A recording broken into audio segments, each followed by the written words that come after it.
Chaol Westfall, former captain of the Royal Guard and now hand to the newly crowned King of Audurlin, had discovered that he hated one sound above all others: wheels. Specifically, their clattering along the planks of the ship on which he'd spent the past 3 weeks sailing through storm-tossed waters. And now their rattle and thunk over the shining green marble floors and intricate mosaics throughout the Coggin of the southern continent's shining palace in Antica.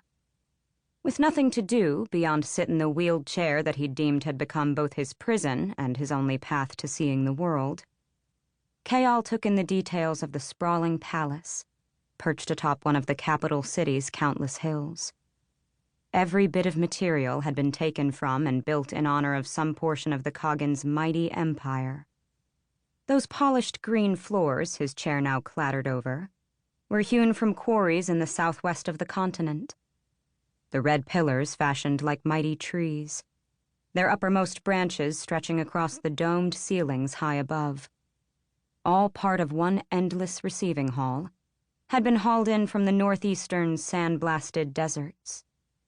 The mosaics that interrupted the green marble had been assembled by craftsmen from Tigana, another of the Coggin's prized cities at the mountainous southern end of the continent.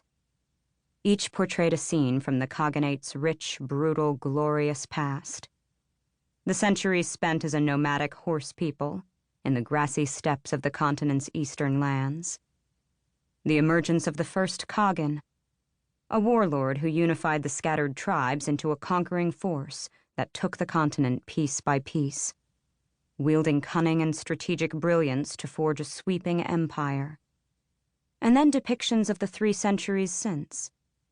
The various Coggins who had expanded the empire, distributing the wealth from 100 territories across the lands, building countless bridges and roads to connect them all, ruling over the vast continent with precision and clarity. Perhaps the mosaics provided a vision of what Audurlin might have been, Chaol mused, as the murmurings of the gathered court flitted between the carved pillars and gilded domes ahead.